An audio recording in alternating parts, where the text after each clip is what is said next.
think a lot of people have no idea how physical or digital purchases work, really. So, the reason why I'm making this video and at this time of day really is so I woke up and one of the videos I saw suggested was something about physical versus digital ownership, and basically with the implication of you don't own anything you have digitally. And it was trying to say that Steam and Netflix or Spotify are literally the same thing when they're not.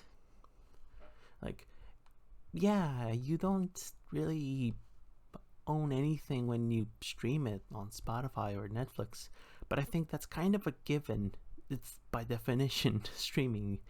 You don't have ownership to the content, and neither can you really expect it. And that's why I don't really use that many streaming services.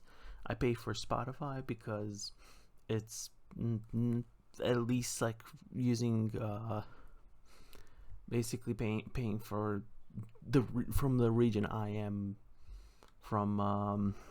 It's quite cheap, and I pay for YouTube Premium for the same reason. I pay in total about like under $15 for both in total, so it's well worth the price. And I only pay for YouTube Premium in the first place because I use it on TV so much. It kind of justifies it. But I just like hate this discussion of digital ownership because it feels like people are inherently giving it the worst interpretation ever. Like, yes, is physical ownership better? Usually, yes. However, I think the discussion should stop being a matter of is physical better, is digital better? No. I think the discussion truly, honestly, and wholeheartedly should be a matter of we should not have DRM on anything. Because I will be honest, like and this is a huge problem with PC games of the mid 2000s to mid 2010s until they kind of stopped them. A lot of games have DRM included, so you need to activate the game and using a server. I mean, hell, the physical version of Half-Life in most Valve games is a Steam installer, right? If you're trying to run Half-Life on the hardware it originally came out on, you're out of luck. Not even due to your own doing. You legally have a copy of the game. It's just that Valve said, nah, we want Steam. I don't think they did on purpose to force you to move over to the latest operating system. I think in 2004 what they saw was, oh well, so we have this new thing called Steam and it works on everything, and might as well just kind of push it a little. However, they didn't think of the long-term impact of, you know, things evolving and changing and Windows XP not being supported anymore. And now the only way to get Half-Life 2 working on its original hardware is using tweaks and things that weren't truly intended. And if you try to get any support for it, people will be like, well, that's theoretical piracy because you that's not how you're supposed to play the game. And it sucks because yeah, that's the thing. I think we should have less of a trouble of like ethical dilemma about digital versus physical. I think we should have more of a moral battle between DRM or no DRM. Like, I'll just put it this way, right? In 25 more years, let's say it's 2050, right? I want to install an old game from my CD on hardware that the game was made for, there's a chance the servers might be down. But let's say the servers are not down. They somehow kept the activation servers. Do you think that you can actually use Windows XP to activate your copy? I tried using Windows XP for a whole month, a couple months back. Is this still usable online? Yes, but with a lot of caveats of it barely really is what I would say. Um, it's not something that I would recommend for daily use. However, if you just want to Google something or put on a video and like minimal browsing, you'll be fine. But what I'm trying to say is, and that's entirely due to hobbyist projects. If there was no Supermium mode, if there was no MyPal, if there was no one core API to get newer versions of Chromium or Pale Moon or whatever, you'd be kind of limited to versions of browsers that came out in what, 2018, 2017, 2019 at most. And yeah, maybe some of them would still be usable to a certain extent, but as time goes on, they will become less and less usable. Anyway, let's skip past that. And let's say you want to activate the said game on a modern day PC. You might have better luck, but if the activation servers are down, you're fucked. Or if it's one of those cases like with many EA games, Explorer, where you can only install it on a limited amount of devices, you're also screwed. There's like so many caveats, and there's a lot of games that you straight up cannot really play. Even if you have a physical copy, you can maybe install the game, but it doesn't take you much further. Like, yeah, we can get into the topic of, you can download a no CD crack or this and that, but we're kind of delving into piracy territory at that point. At least some people would actually describe using an OCD crack as piracy because it was made with the intent of piracy. Regardless, that's beyond the topic of today. But let's go to... Okay, Steam. The problem with Steam is that most games have a DRM, so if Steam does go away, your purchases might go away too. The likelihood of it is very low, but it's not zero. However, on the other side, you have GOG or GOG or whatever you want to call it, right? Where they sell you games in a DRM free format. And sure, you can say, well, GOG can also shut down. But the advantage of DRM free content is that you can make backups. You can download an offline installer.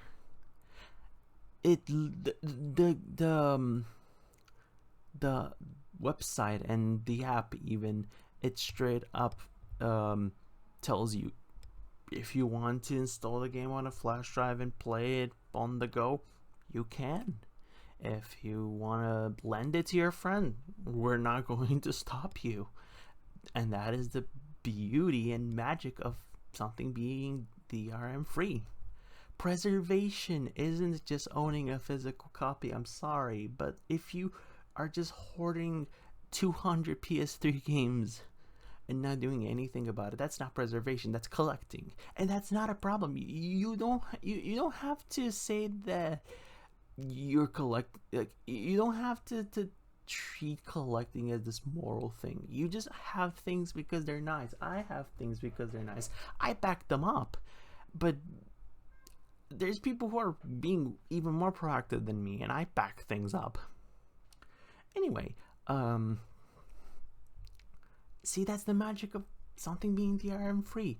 If GOG stops existing, the offline installers I have will work today, will work tomorrow, will work in 2050, as long as I keep a backup. And I will say one thing: as a consumer, it kind of is your responsibility to make backups.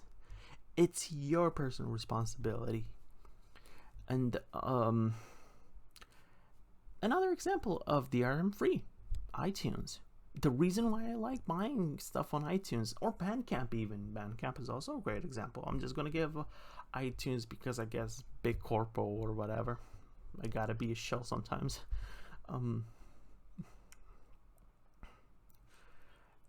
Let's say they stop allowing purchases on iTunes, and they shut down the whole thing. As long as I have the files, they won't take them away from me. I can make CD backups. I can just keep them. And I think that's the magic of DRM free. Just whether we're talking about a physical copy that doesn't have DRM, or the DRM is as simple as just an activation code or whatever, or a digital file, DRM free is ownership. People who think that owning a thing physically inherently equates to ownership are kind of playing themselves. Like, yes, in most cases it is ownership. Like, I can take my DVD of I don't know, The Matrix, right? And 50 years from now, as long as it's I keep it in decent conditions, I can still watch it on a DVD player if they're still going to be around. And I can, if I have a disk drive, I can always back it up, which I have already done.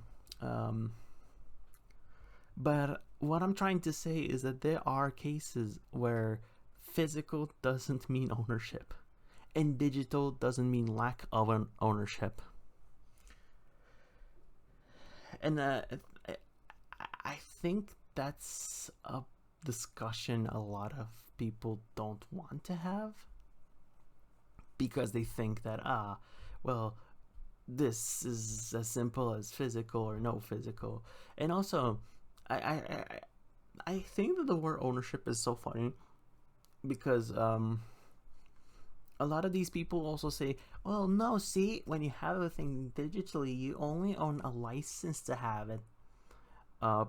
What do you think is having a physical copy? It is quite literally a license to have a thing. And you may say, well, it's ownership, it's your ownership. No, it's not. You know how I can prove to you that it's not true ownership? Let's say you have a DVD copy of The Matrix. Do you think that if you go to the store and you ask for an upgrade to 4K, they're going to give you a free upgrade? No, because you don't own Matrix. You own a DVD copy of The Matrix. You have that copy, and you can use it freely for personal use for the rest of eternity. It pretty much is a license to have access to the file itself for perpetuity. But you don't have ownership of The Matrix. Or, for example, another example, I break that copy of Matrix in half. You cannot go to the store and request for another one. And I know that you will say, well, that's a flimsy excuse, that's a flimsy argument, but like, it's really as strong as those people who say, well, see, digital is not ownership, because if it stops being available and the publishers want to take it away from you, they will. And I'm not saying that is not a fair point, because there have been cases like The Crew where a purchased item has been taken away. However, there's something magical about The Crew. Physical copies are bricked too. It's not just digital copies. It's a product that has a physical release, and the physical release also broke. Overwatch 1, same thing. you can buy a physical copy of it. I remember I almost bought one because when I first felt the push to get into physical gaming, I think I was in high school, and I remember I was going to this like store with electronics and whatever, and something about seeing that copy of Overwatch on PC spoke to me, and I almost grabbed it. Um, I'm glad I didn't because again, it's paperweight now. Like it looks nice as packaging, but you can't really do anything about it.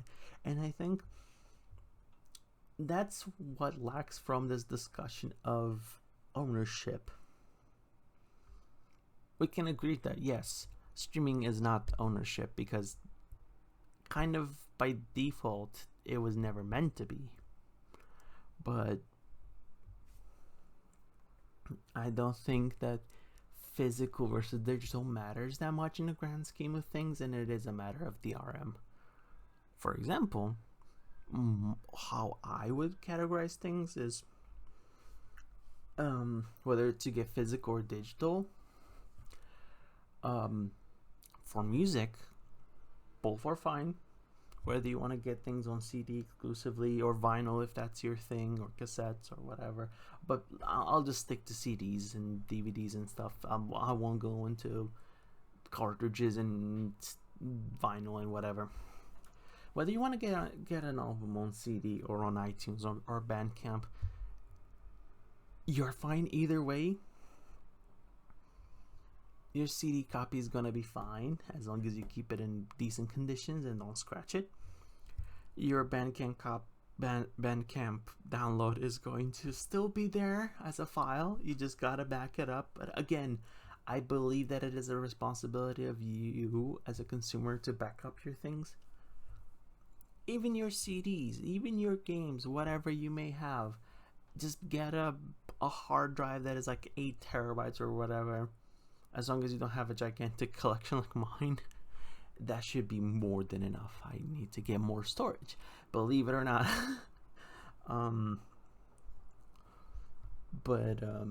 Yeah, you just back up your things, and you can even make multiple backups. You can have an NAS, or you can have cloud backups, or anything that works for you, really. But anyway, the point is, for music, you're fine with either. Now, movies, I will say, for movies, I would definitely recommend you go all physical. Like, the problem with a lot of services is that movies and shows are still tethered by DRM. You can still keep the files and you might have access to them, and that is mostly applicable with iTunes. I think Apple TV now. I'm not sure how Apple TV works, but I know with iTunes they kept the DRM for movies and shows, but if you keep the files, you'll be fine. However, if you're using something like most services that are on console or whatever, they can take away content from you, even purchased. And they can even do that on iTunes. I think I've read about it that Apple, for once, again, I don't even want to glaze Apple here, but they said that if they had a choice, they would have kept access to it, but they legally cannot. They've kind of fought tooth and nail to make music DRM free on iTunes, and it took them a few years. Case in point. Anyway, for games, I think it depends on the platform, because on PC you can, if the said game is from before 2005, you can go for GOG or even Steam, because Steam is not going to go anywhere. But if you want complete freedom, GOG. If not, a CD copy is not gonna go away anytime. You just make a backup. after 2005, I think you have to do your own research. And if you don't want to do your own research, just look if a GOG copy is available. Simple as that. Console games, I would say you're fine either way. And I know that there's a lot of caveats to that though.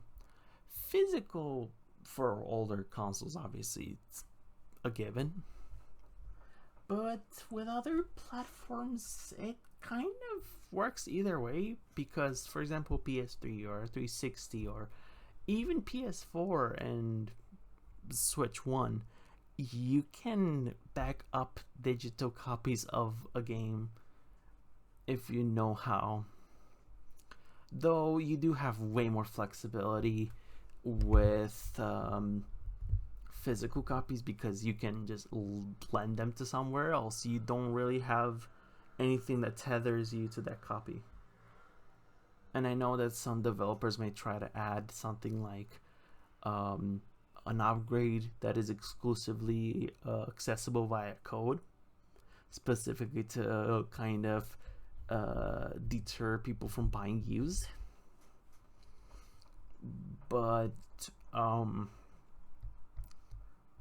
think that is definitely a mileage may vary, and you have to do your own research.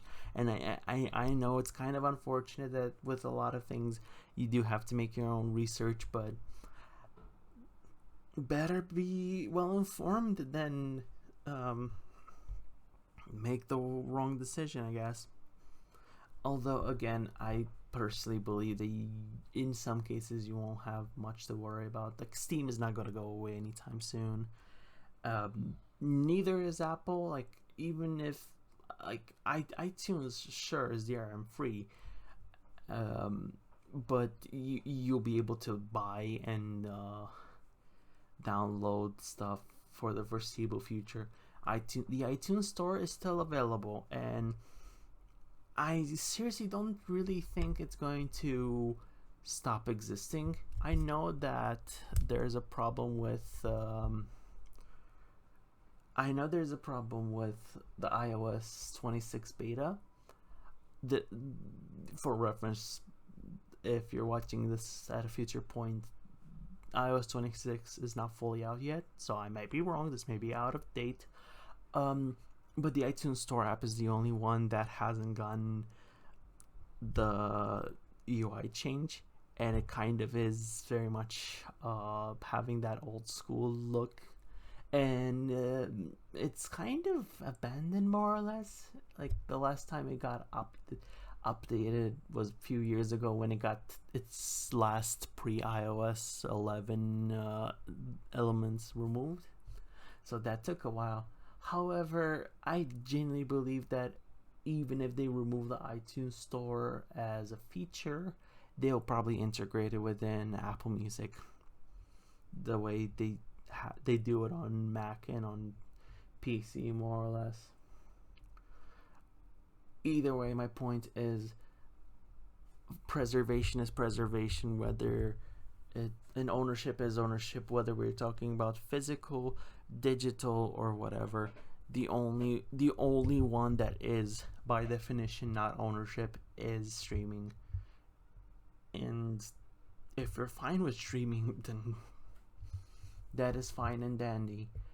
I think that a lot of people are just trying to like put down streaming, and very understandably so, but I also think that streaming can be used to help you discover more artists. It's kind of the only reason I'm even using. I'm still paying for Spotify at this point. Really, I don't really use it as much. Like, I feel like if you were to quantify my listening experience, I think a majority of it would be on my iTunes purchases or my CD backups, and then there's like a bit of Spotify out there. Obviously, I plan on to use it still. However, if they will make a price spike, I will definitely just dip out. Like if they increase the price to 15 a month, even for me, I am not paying 15 a month for Spotify. I can just use the free version if I want to discover new stuff. I can use YouTube or people's recommendations. I have a lot of friends that have their own unique personal tastes, and I can say, hey, can you give me a recommendation here? And most of them are going to be very much willing to say, yeah, check out this artist. Oh, check out this album. Check out this song. And that's how I discover new things. And again, there's so many options. And oh yeah, another thing, if I stop using Spotify, I still am paying for premium, and again, unless the price becomes too much to handle, I will probably keep using premium, and that does include YouTube Music, which does help with some of the visibility. Either way, I'm going off topic now. Yeah, just kind of decided to make this thing at 7 in the morning because I can't sleep, and I thought I might as well ramble. I didn't do anything on my Vista computer, so this is a more straightforward one picture, one whatever video. But it's fine. I think whoever wants to listen to it or watch it, I think most people probably listen to this will. I'm obviously not doing this to become popular or whatever. I'm kind of mostly doing this for my close friends and for whoever may discover me, because I know someone actually said that all the YouTube algorithm kind of led them to my one of my videos, which is funny because I don't think any of my videos have even 100 views. But hey, I mean, if you find them, just I guess you can see my channel as some sort of YouTube checkpoint or something. I think that's how I should title one of my next videos. Like, this is an internet checkpoint, and I just like talk about, just treat it as an internet checkpoint. I don't know. I don't really think about it too much. I just say what I feel, so the chances of me actually sticking to this are gonna be close to zero. What I do here, I just ramble in one singular take about whatever's on my mind, and it works fine. Anyway, I will see you all.